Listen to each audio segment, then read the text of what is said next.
उत्तर प्रदेश के मेरठ जिले के सौरभ राजपूत को बेदर्दी से काटने वाली उसकी पत्नी मुस्कान और उसके प्रेमी साहिल शुक्ला को पुलिस कोर्ट से लेकर जेल जा रही थी। तभी गुस्साए वकीलों ने दोनों को जमकर कूट दिया। मुस्कान के सामने ही उसकी प्रेमी साहिल शुक्ला को जमकर पीटा गया। बड़ी मुश्किल से पुलिस उसे बचाकर ले जा पाई।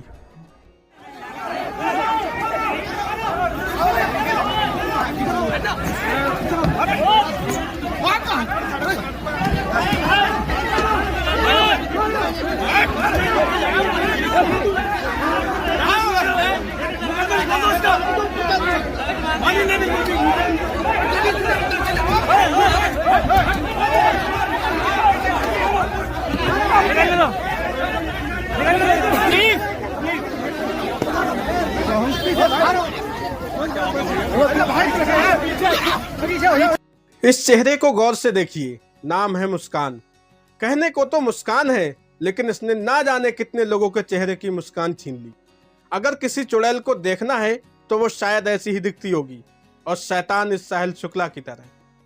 मेरठ की मुस्कान रस्तोगी ने अपने बॉयफ्रेंड के साथ मिलकर पति सौरभ कुमार को मीट काटने वाले चाकुओं से मार डाला। कत्ल के बाद लाश को ठिकाने लगाने के लिए सिर को धड़ से अलग किया और दोनों हाथ काट दिए। एक रात धड़ को बाकी टुकड़ों से अलग रखा गया। अगली सुबह बाजार से सामान खरीदकर एक ड्रम में लाश के सभी टुकड़े डाले गए। लाश के टुकड़ों के ऊपर सीमेंट का घोल भर दिया गया। वारदात को अंजाम देने के बाद मुस्कान और साहिल हिमाचल प्रदेश के शिमला पहुंचे और वहां मंदिर में शादी कर ली। दोनों कातिल 12 दिन तक हिमाचल की वादियों में हनीमून मनाते रहे। एक मिनट ऊपर। अरे मुस्कान ऊपर देखो, ऊपर देखो। अब शर्म मत करो, ऊपर करो। अब तो मुस्कुरा को आराम से कोई। हाँ बस अब आराम से जेल में रखा। चलो हाँ भाई डोंगी बाबा, ओए डोंगी बाबा। ये तस्वीर सौरभ राजपूत के घर की है। आंगन में रखी पोटली में सिमटे सौरभ 9 साल बाद घर लौटे हैं। सौरभ की लाश की छाती पर मां सिर पीट रही है, कोस रही है उस वक्त को जब सौरभ को मुस्कान से इश्क हुआ था। बेटे के लिए सब कुछ बर्दाश्त किया, उस बहू को भी जो हमेशा लड़ती झगड़ती थी। उस बहू ने सौरभ को मांस के कुछ टुकड़ों में तब्दील कर दिया। अपनी गर्लफ्रेंड और फिर पत्नी बनी मुस्कान को सौरभ बेतहाशा मोहब्बत करता था। बेवफा मुस्कान ने अपनी नशेड़ी प्रेमी साहिल शुक्ला के साथ मिलकर सौरभ को मार डाला। मुस्कान की मां अपनी बेटी के लिए फांसी की सजा चाहती है। घटना बेटी ने क्या बताया? जब ये 17 की रात को आए थे तो कॉल वॉल कुछ नहीं करी थी। अगले दिन 18 तारीख को मुझे 12 बजे फ़ोन करा और फ़ोन करने के बाद कहा मम्मी मेरी पीहू से बात करवा दो। हमने उसकी पीहू से बात करवाई तो ये रोने लगी। मैंने कहा क्या हुआ बेटा, तुम्हारी 15 दिन रहे हो, लड़ाई हो गई आपस में? तो कह रही मम्मी मैं घर आके बताऊंगी। मैंने कहा ठीक है आ जा। लड़ते रहते थे दोनों, बच्चा बुद्धि थे, कोई वो नहीं। लाइफ इनकी 2016 से लड़ाई नहीं चल रही थी। कोई हमें वो दिया होती है बच्चों में बहस, लेकिन हमने कभी ऐसा वो नहीं दिया कि बहुत हम इंटरफेयर कर रहे हैं इनकी लाइफ में। लेकिन उस दिन 12 बजे से भी ज़्यादा रो रही थी तो हमने कहा घर पे आ जा, तू बता क्या बात हुई है। ये आई अकेले। मैंने कहा सौरभ कहाँ है? सौरभ आए नहीं बिल्कुल पीहू से मिलने। तो कह रही घबराई पहले तो। मैंने कहा बता क्या हुआ? मम्मी सौरभ नहीं रहा। रोते रोते बोली। मैंने कहा कैसे नहीं रहा, क्या हो गया, क्या बता? तो कहने लगी कि मम्मी उनका मर्डर हो गया। मैंने कहा मर्डर हो गया, किसने करा? तो उसने यही बताया कि उसके घर वालों ने मार दिया क्योंकि वो मुझे छोड़ नहीं रहे।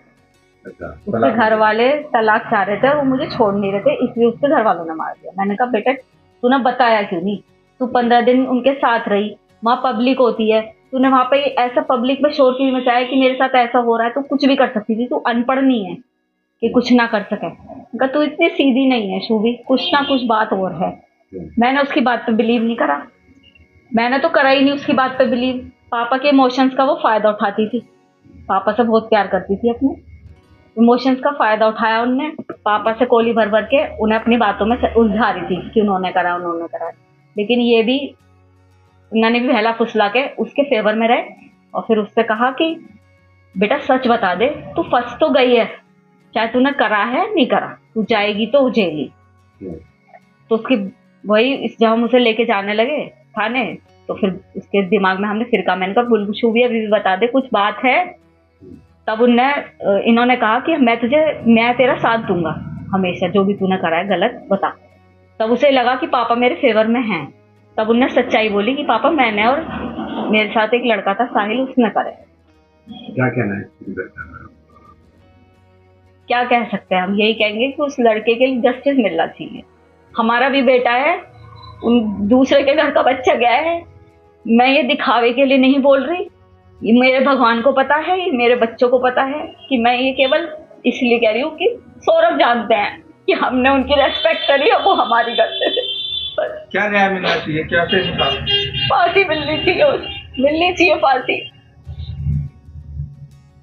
कलेजे से लगाने को बेताब बिलख रही इस माँ को फांसी से भी क्या हासिल होगा?